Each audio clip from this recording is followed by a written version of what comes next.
അഭിനയ രംഗത്തേക്ക് എത്തിപ്പെടാൻ വൈകിയത് എന്തുകൊണ്ടാണ്? താങ്കളുടെ കുടുംബത്തിൽ ആർക്കെങ്കിലും കലാപ്രവർത്തനവുമായി ബന്ധമുണ്ടായിരുന്നു?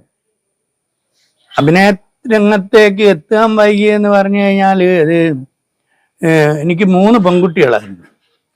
അപ്പോൾ ഒരു പാറാമിൽ ചുമട്ടുതൊഴിലാളിയായിരുന്നു ഞാൻ. അപ്പം അതുകൊണ്ട് 10-40 കൊല്ലം ഞാൻ ചുമടെടുത്തി പാറയമൽ.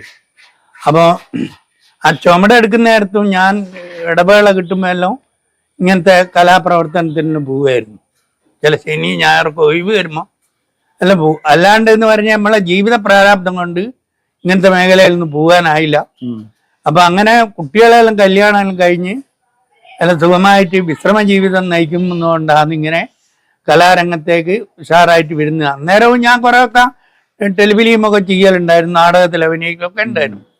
അപ്പൊ ഇതിങ്ങനെയാണ്. അപ്പോൾ നമ്മളെ ബാധ്യതയെല്ലാം തീർന്നുകൊണ്ടാണ് തൽക്കാലം രംഗത്തേക്ക് വന്നത്. പിന്നെ അന്ന് കലാജീവിതത്തിൽ എന്ന് പറഞ്ഞു കഴിഞ്ഞാൽ എൻ്റെ മുത്തച്ഛൻ ഒരു കലാകാരനായിരുന്നു.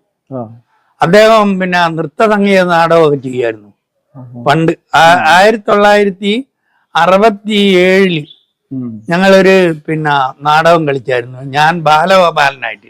അന്ന് എനിക്ക് 11 വയസ്സാണുള്ളൂ. അപ്പൊ അങ്ങനെ അതിൽ അഭിനയിച്ചിട്ട് നൃത്ത സംഗീത നാടകം. അപ്പൊ അത് 3-4 സ്റ്റേജിൽ ഞങ്ങൾ പോയി കളിച്ചിരുന്നു. പിന്നീട് പിന്നെ ഞങ്ങളെ നാട്ടിലുള്ള ക്ലബ്ബുകളൊക്കെ അമേച്ചർ നാടകങ്ങൾ ചെയ്യുമ്പോൾ അതിൻ്റെ അകത്തൊക്കെ വേഷമിട്ട് അങ്ങനെയാണ് ഞാൻ ഈ അഭിനയ രംഗത്തേക്ക് വന്നത്. നാടകരംഗത്തു നിന്നാണ് സിനിമ സീരിയൽ അഭിനയത്തിലേക്ക് എത്തിപ്പെട്ടതെന്ന് പറയുന്നു. ഏത് തരം നാടകത്തിലായിരുന്നു അഭിനയം തുടങ്ങിയത്? ഏത് പ്രായത്തിൽ? അത് ഞാൻ പറഞ്ഞില്ലേ, അത് പിന്നെ ചെറുപ്രായത്തിൽ 11 വയസ്സിലെ ഒരു നാടകം കഴിഞ്ഞേരാം. പിന്നീട് എന്ന് പറഞ്ഞു കഴിഞ്ഞാല് ഈ ഞാൻ ഈ പണീന്റെ അവസരങ്ങളിലൊക്കെ എന്ന് പറഞ്ഞു കഴിഞ്ഞാൽ ഒഴിവ് വരുമ്പോൾ ഞങ്ങളെ ക്ലബിന്റെ വാർഷികത്തിനൊക്കെ അമേച്ചർ നാടകങ്ങൾ കുറെ നാടകങ്ങൾ ചെയ്തിട്ടുണ്ട്. ഈ CL ജോസിന്റെ TL ജോസിന്റെ ഒക്കെ നാടകങ്ങൾ അന്ന് നല്ല നല്ല നല്ല നാടകങ്ങൾ കുറെ ചെയ്തിട്ടുണ്ട്. 11 വയസ്സിലായിരുന്നു ആദ്യത്തേത്. പിന്നീട് എന്ന് പറഞ്ഞു കഴിഞ്ഞാൽ അതിന് പ്രായം ഒന്ന് നോക്കാനാകില്ല, അങ്ങനെ ചെയ്തു പോന്നിട്ടുണ്ട്. ആദ്യം അഭിനയിച്ചത് ഷോർട്ട് ഫിലിമിലാണല്ലോ. എങ്ങനെയാണ് അതിലേക്ക് അവസരം കിട്ടിയത്? ഏതായിരുന്നു ആ ഷോർട്ട് ഫിലിം? അതായത് ഞാൻ ഈ ചുമട്ടു തൊഴിലൊക്കെ നിർത്തിയിട്ട് ഒരു പെട്ടിക്കട തുടങ്ങിയായിരുന്നു. അപ്പൊ ആ പെട്ടിക്കടയിൽ ഇങ്ങനെ കച്ചവടം ചെയ്തുകൊണ്ടിരിക്കുമ്പോൾ ശാലോം ടെലിവിഷൻ ഉണ്ട് എൻ്റെ വീട്ടിൻ്റെ അടുത്താ. അപ്പൊ അവര് അവിടെ Shalom institute of medical science എന്ന് പറഞ്ഞൊരു സ്ഥാപനം ഉണ്ടായിരുന്നു അതിന്റെ കീഴിൽ. അപ്പൊ കുറെ കുട്ടികൾ നാടകത്തില് പിന്നെ ഡയറക്ഷനും ക്യാമറയും അങ്ങനെയൊക്കെയുള്ള വിവിധ മേഖലകളുടെ അഭിനയമൊക്കെ പഠിപ്പിക്കുന്ന ഒരു ഇൻസ്റ്റിറ്റ്യൂട്ടായിരുന്നു. അപ്പൊ അവിടെ പഠിക്കുന്ന കുട്ടികൾ, പിന്നെ ഈ സംവിധാനമൊക്കെ പഠിക്കുന്ന കുട്ടികൾ എന്നോട് പറഞ്ഞു, ഇങ്ങനെ ഒരു ടെലിഫിലിമിൽ വേഷം ഇടുക, ഞങ്ങൾക്ക് ഇവിടെ ഞങ്ങളെ പഠിത്തത്തിന്റെ ഭാഗമായിട്ട് വന്നാണ്. ഞാൻ പറഞ്ഞു ഞാൻ ചെയ്തു തരാം. അങ്ങനെ അവര് ആദ്യം തന്നെ ഒരു സെൽഫി എന്നതിൻ്റെ പേര് നാട്ടിൽ നിന്നൊരു ചെറിയ വന്നിട്ട് അച്ഛൻ്റെ ഫോട്ടോ ഒക്കെ എടുത്ത് പോവുക. അപ്പൊ അച്ഛനെ അങ്ങോട്ട് അങ്ങ് പിന്നെ വിദേശത്തേക്ക് കൊണ്ടുപോകാൻ അയാൾ തയ്യാറില്ല. അപ്പൊ അച്ഛനെ അതിങ്ങനെ കാണിച്ചു കൊടുക്കുന്നൊക്കെ ഉണ്ട്. മറ്റേ അവിടെയുള്ള പാരീസിലെ പിന്നെ ചെരിഞ്ഞ ഗോപുരം ഇതാന്ന് മറ്റേതെല്ലാം പറഞ്ഞിട്ട് കുറെ സംഭവമല്ല അച്ഛനെ കാണിച്ചു തന്നിട്ട് അങ്ങനെ ഞാൻ അതിലൊരു പിന്നെ വല്ലാണ്ട് വിഷമിക്കുന്ന ഒരു സാധനമാണ് ചെയ്ത്.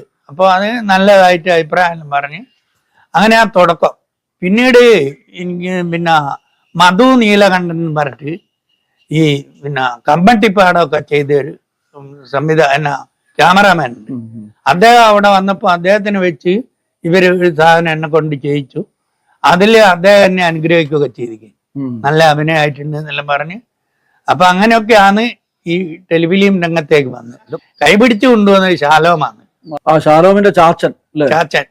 അപ്പൊ ചാച്ചന്റെ മുമ്പ് എന്ന് പറഞ്ഞു കഴിഞ്ഞാല് ഈ ശാലോമില് കുടുംബ കാഴ്ചകൾ എന്ന് പറഞ്ഞൊരു പരമ്പര ഉണ്ടായിരുന്നു. അപ്പൊ അതില് ഓരോ വെള്ളിയാഴ്ചകളിൽ ഇങ്ങനെ പ്രക്ഷേപണം ചെയ്യുന്ന സാധനങ്ങൾ ഇങ്ങനെ എടുക്കുക. ഒരു അച്ഛന്റെ ഒരു ടോക്ക് ഉണ്ട്, അത് കഴിഞ്ഞ് ഓരോ എപ്പിസോഡ് ഓരോ വിഷയം അങ്ങനെ പറഞ്ഞിട്ട് അത് അവതരിപ്പിക്കുന്നു. അങ്ങനത്തെ ആ കുടുംബ കാഴ്ചകളിൽ 10-12 എണ്ണത്തിൽ ഞാൻ വേഷം ഇട്ടു.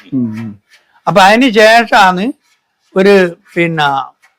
ഒരു സുബിൻ ജോസ് എന്ന് പറഞ്ഞിട്ടൊരു ഡയറക്ടർ ഒരു സാധനം ചെയ്ത് അത് കോഴിക്കോടൊക്കെ വന്ന് പിടിച്ച അതും നല്ല നിലവാരത്തില് സ്ഥലം വിൽപ്പനയ്ക്ക് എന്ന് പറഞ്ഞു.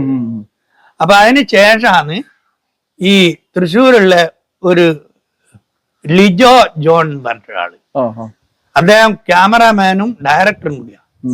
അദ്ദേഹമാണ് ശരിക്കും ചാച്ചന്റെ സ്ക്രിപ്റ്റ് എഴുതിയ ആള് സിബി നെല്ലിക്കൽ എന്ന് പറഞ്ഞു കഴിഞ്ഞാൽ നല്ലൊരു എഴുത്തുകാരനാണ്, കൂരാച്ചുണ്ടുകാരൻ സിബി നെല്ലിക്കൽ. അയാള് തൊട്ടതെല്ലാം പൊന്ന. അതിനുശേഷം ചാച്ചന് അവാർഡ് കിട്ടിയതിന് ശേഷം മധുരം എന്ന് പറഞ്ഞിട്ട് ഒരു ടെലിഫിലിമിനും കൂടി അവാർഡ് കിട്ടിയിട്ടുണ്ട്. അപ്പോ അദ്ദേഹത്തിന്റെ ആ സ്ക്രിപ്റ്റ് ചാച്ചൻ ഞാൻ ചെയ്തപ്പോ നല്ല രൂപത്തിൽ അത് ജനങ്ങൾക്ക് ഇഷ്ടപ്പെട്ടു. അങ്ങനെ ശാലോം ഇത് തീരുമാനിച്ച് ഇത് നമുക്ക് അവാർഡിന് അയക്കണം എന്ന് പറഞ്ഞ് അങ്ങനെ സ്റ്റേറ്റ് പിന്നെ ഇതിലെ ചലച്ചിത്ര അക്കാദമിക്ക് അയച്ചു കൊടുത്തു. അങ്ങനെ 2022 പിന്നെ ടെലിവിഷൻ അവാർഡിൽ സ്പെഷ്യൽ ജൂറി പുരസ്കാരം, കേരള സംസ്ഥാന ടെലിവിഷൻ അവാർഡ് സ്പെഷ്യൽ ജൂറി പുരസ്കാരം, കേരള സംസ്ഥാന ടെലിവിഷൻ അവാർഡിൽ സ്പെഷ്യൽ ജൂറി പുരസ്കാരം. അതിൻ്റെ അകത്ത് 1ാം സ്ഥാനം കിട്ടിയ നമ്മുടെ പിന്നെ ശിവജി ഗുരുവായൂരെന്ന് പറഞ്ഞ നടന. ചാച്ചന് ശേഷം താങ്കൾക്ക് ലഭിച്ച വേഷങ്ങളെല്ലാം ഇമോഷണൽ വേഷങ്ങളാണല്ലോ. ഇത്തരം രംഗങ്ങളിൽ മാത്രം അഭിനയിക്കുന്നത് എന്തുകൊണ്ടാണ്? ആ വേഷങ്ങൾ ചെയ്യാനുള്ള താല്പര്യം കൊണ്ടാണോ? താല്പര്യം ഉണ്ടോന്ന് വെച്ചാല് അങ്ങനത്തെ വേഷങ്ങളാണ് അധികം എന്നെ തേടി വരുന്നത്. അപ്പൊ അതുകൊണ്ട് അങ്ങനത്തെ വേഷങ്ങളായി ചെയ്യുന്നുള്ളൂ. എനിക്ക് അല്ലാത്ത വേഷം ചെയ്യാൻ കിട്ടിയാലും ഞാൻ അഭിനയിക്കാൻ താല്പര്യമുണ്ട് എനിക്ക്. പക്ഷെ അങ്ങനത്തെ വേഷം എനിക്ക് കിട്ടിയിട്ടില്ല ഇതുവരെ. അതുകൊണ്ടാണ് എല്ലാവരും ഇമോഷണൽ വേഷമാണ്. ഏകദേശം ഇമോഷണൽ വേഷ. ഇമോഷണൽ രംഗങ്ങളിൽ താങ്കൾ കത്തിക്കയറുമ്പോൾ പ്രേക്ഷകർ കരയുന്നു. ഷൂട്ടിംഗ് ലൊക്കേഷനുകളിൽ ഇത്തരം സീനുകളിൽ അഭിനയിക്കുമ്പോൾ കൂടെ അഭിനയിക്കുന്നവരുടെയും ഷൂട്ടിംഗ് കണ്ടു നിൽക്കുന്നവരുടെയും കണ്ണുകൾ നനയിക്കുന്ന ആ ശ്രീധരൻ മാജിക്ക് എന്താണ്? അതിപ്പോ ഒരു മാജിക് എന്നൊന്നും പറഞ്ഞുകൊണ്ട് അത് നമ്മള് ആ കഥാപാത്രമായിട്ട് നമ്മളങ്ങ് മാറുക. അപ്പൊ അതുവരെയുള്ള ശ്രീധരനല്ല, ആ ലൊക്കേഷനിൽ എത്തുമ്പോൾ നമുക്ക് കിട്ടിയ കഥാപാത്രത്തിനെ വിജയിപ്പിക്കുക എന്നുള്ളതാണ്. അപ്പൊ അതില് പിന്നെ നമ്മൾ വല്ലാണ്ട് പിന്നെ അങ്ങ് ഒഴുകിച്ചേർന്നിട്ടാണ് ഇങ്ങനത്തെ വേഷങ്ങളിൽ നിങ്ങൾ കരയുകയെല്ലാം ചെയ്യുന്നതെന്ന് പറഞ്ഞാൽ ഞാനും കരയുന്നുണ്ട്. അപ്പൊ അത് കണ്ടിട്ട് ആളുകൾ കരയും. ഒരു മുഴുനീള വില്ലൻ കഥാപാത്രം കിട്ടിയാൽ അഭിനയിച്ച് തകർക്കാമെന്ന് കരുതുന്നുണ്ടോ? ഉറപ്പായിട്ടും വില്ലൻ കഥാപാത്രം കിട്ടിയാല് അത് അഭിനയിച്ച് തകർക്കാന്നുള്ള നല്ല വിശ്വാസമുണ്ട്. ശ്രീധരേട്ടന്റെ മറ്റൊരു മുഖമായിരിക്കും അല്ലെ? അതായിരിക്കും. ആഷിഖ് അബുവിന്റെ സിനിമയിലേക്ക് വിളിച്ചുവെങ്കിലും ആ വേഷം കിട്ടാതെ പോയി. എന്തായിരുന്നു കാരണം? അത് പിന്നെ എന്നോട് അവസാന നിമിഷം വരെ എന്നെ വിളിച്ചവര് പിന്നെ റെഡിയാന്ന് പറഞ്ഞായിരുന്നു. പിന്നെ ഒരു ദിവസം എന്നെ വിളിച്ചിട്ട് പറഞ്ഞു അത് പിന്നെ ചെറിയ പ്രശ്നമുണ്ട്, ഞങ്ങൾ പിന്നെ വിളിക്കാന്നാണ്. അപ്പൊ ഒരാളോട് അന്വേഷിച്ച് പറഞ്ഞു എന്തോ നീളക്കുറവിന്റെ പ്രശ്നം എന്തോ പറഞ്ഞു. എന്താന്ന് പറയാനാകില്ല.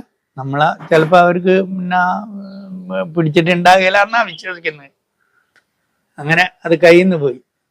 ഇപ്പോൾ അഭിനയിച്ചു കഴിഞ്ഞ ഏറ്റവും പുതിയ സിനിമയുടെ ലൊക്കേഷൻ എവിടെയായിരുന്നു? ആ സിനിമയുടെ സംവിധായകൻ ആരാണ്? താങ്കൾക്ക് അതിൽ നായകവേഷമാണോ?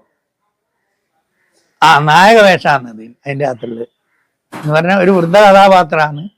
അപ്പൊ ഇത് ഷൂട്ടിംഗ് ലൊക്കേഷൻ എന്ന് പറഞ്ഞു കഴിഞ്ഞാല് അട്ടപ്പാടിയ അഗളി ആ പ്രദേശങ്ങളിലൊക്കെ ഉള്ള നല്ല രസമുള്ള സ്ഥലങ്ങളാണ്. അവിടെയൊക്കെ ചില ശിരുവാണി പോയൊക്കെ പിന്നെ ഇതിനകത്തുണ്ട്. അപ്പൊ അങ്ങനെയൊക്കെ അഭിനയിക്കാൻ സന്തോഷ് വള്ളിക്കാട് എന്ന് പറഞ്ഞിട്ടുള്ള വള്ളിക്കോട് സന്തോഷ് വള്ളിക്കോട് എന്ന് പറഞ്ഞിട്ടുള്ള ഒരു ഡയറക്ടറാണ്. അദ്ദേഹം തന്നെയാണ് ക്യാമറയും ഒക്കെ ചെയ്തിട്ടുള്ളത്. ചുരുക്കി പറഞ്ഞാൽ നല്ലൊരു തീമാണത്. അത് നല്ല വിജയത്തിലെത്തുന്നുള്ള ഒരു പ്രതീക്ഷ എനിക്കുണ്ട്. ഏതെങ്കിലും ഒരു പ്രത്യേക കഥാപാത്രം കിട്ടിയാൽ അഭിനയിക്കണമെന്ന് മനസ്സിൽ ആഗ്രഹമുണ്ടോ? എങ്കിൽ ഏതു തരം കഥാപാത്രമാണ്? ഈ കഥാപാത്രം എന്ന് പറഞ്ഞാൽ എനിക്ക് നെടുമുടി വേടും ഒക്കെ ചെയ്ത ചില കഥാപാത്രങ്ങളുണ്ട്. അങ്ങനത്തെ കഥാപാത്രങ്ങൾ ഒടുവിൽ ഉണ്ണികൃഷ്ണനൊക്കെ ചെയ്ത അങ്ങനത്തെ കഥാപാത്രങ്ങൾ കിട്ടിയാൽ ചെയ്യാന്നുള്ള ഒരു വിശ്വാസം. ചില അമ്മാവൻ വേഷവും ചില ബ്രോക്കർ വേഷവും അങ്ങനെയൊക്കെ കിട്ടിയാൽ ചെയ്യാന്നുള്ള നല്ല ധൈര്യമുണ്ട്. സിനിമയിലും ഷോർട്ട് ഫിലിമിലും റീൽസിലും ഒക്കെ വരുന്നതിന് മുമ്പ് തന്നെ താങ്കൾ പ്രശസ്തനാണല്ലോ.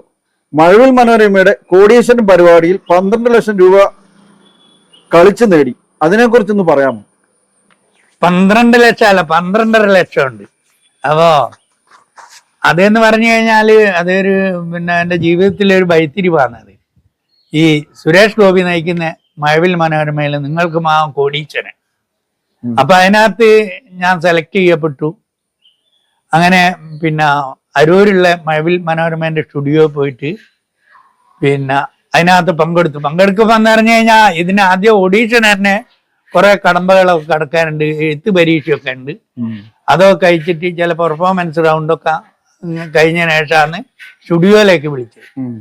അപ്പൊ സ്റ്റുഡിയോ ചെന്നപ്പോ അവിടെ ഒരു വേഗവരൽ എന്ന് പറഞ്ഞിട്ടൊരു സംഭവം.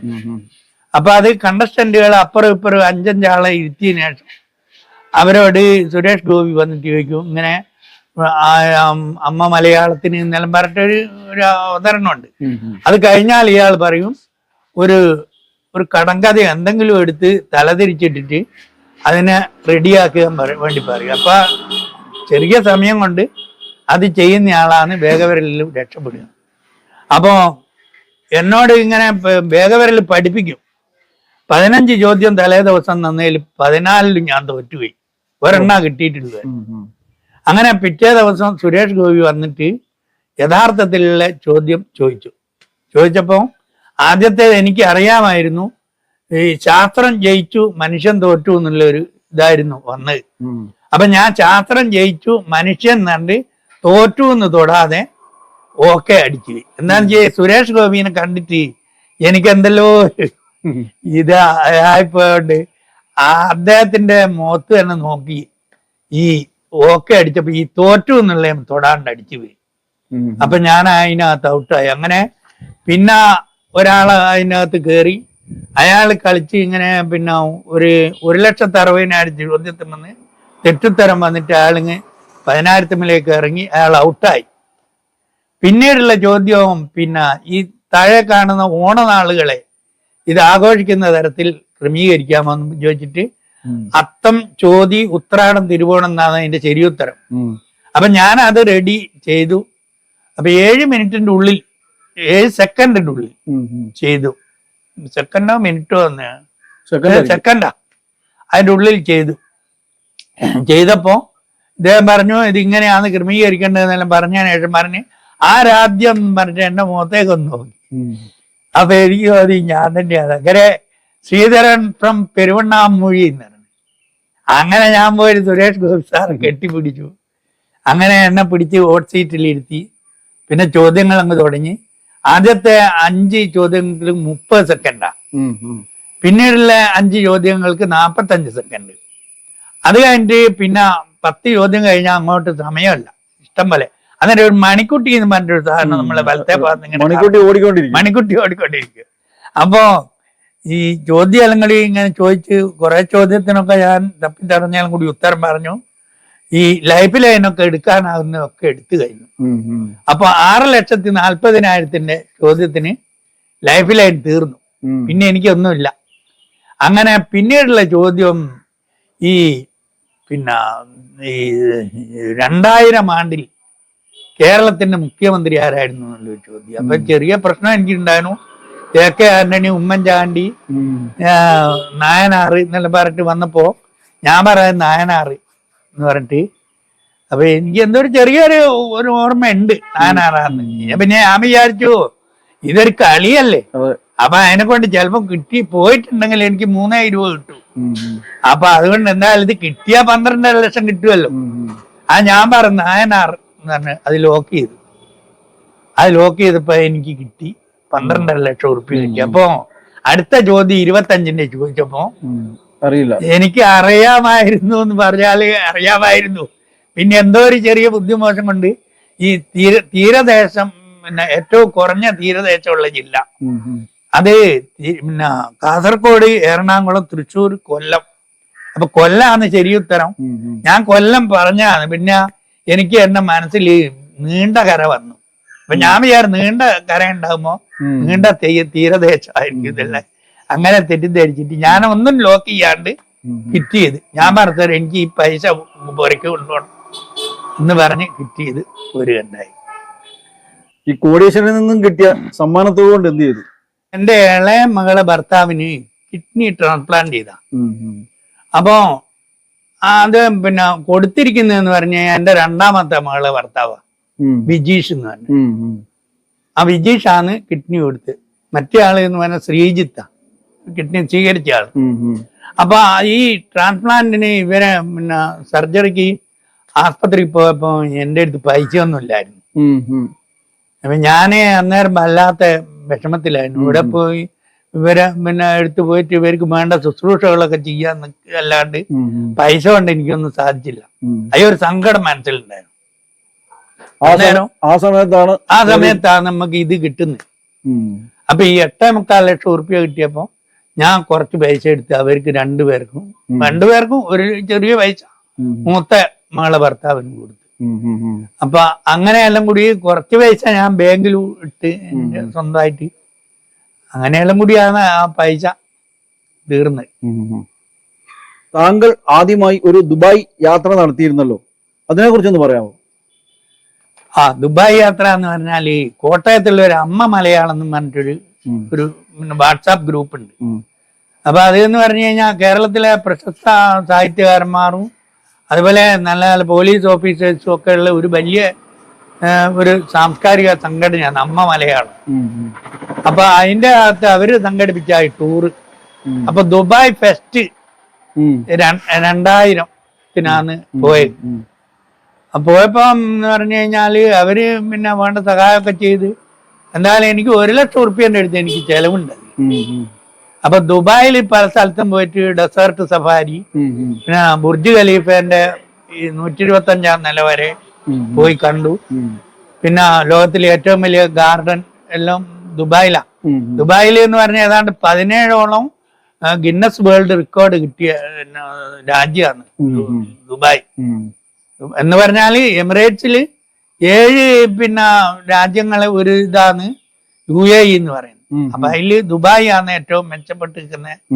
അത് സഞ്ചാരികളെയൊക്കെ ആകർഷിക്കുന്നത്. അപ്പൊ അതെനിക്ക് കാണാൻ പറ്റിയ ഒരു വലിയ ഭാഗ്യമായിട്ട് കരുതുന്നു. പാട്ടുകാരൻ, കവി, എഴുത്തുകാരൻ എന്ന നിലയിലും പ്രശസ്തനായ താങ്കളുടെ ഒരു പാട്ട് പ്രേക്ഷകർക്ക് വേണ്ടി പാടാമോ? ചെഞ്ചോലക്കിളിപ്പെൺ തുഞ്ചന്റെ കാതിലന്ന് ചെമ്മെ പറഞ്ഞതല്ലേ മലയാളം മലയാളം മലയാളം ചെഞ്ചോലക്കിളിപ്പെൺ തുഞ്ചന്റെ കാതിലന്ന് ചെമ്മെ പറഞ്ഞതല്ലേ മലയാളം മലയാളം മലയാളം മാണിക്യപ്രഭചൊരിയും സാഹിത്യവാടികളിൽ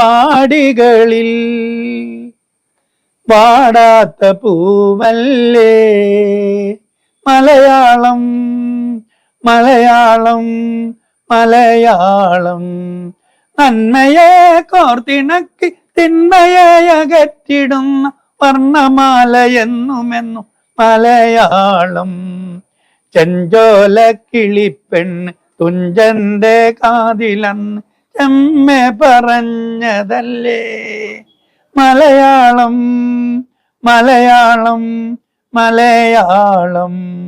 ഇത് ഞാൻ സ്വന്തം എഴുതിയൊരു പാട്ടാണ്. ആകാശവാണിയിലൊക്കെ പാടിയതാ. പുസ്തകങ്ങളെയും എഴുത്തുകാരെയും ഇഷ്ടപ്പെടുന്ന ശ്രീധരൻ പട്ടാണിപ്പാറയുടെ ഇഷ്ടപ്പെട്ട എഴുത്തുകാരൻ ആരാണ്? ഇഷ്ടപ്പെട്ട പുസ്തകം ഏതാണ്?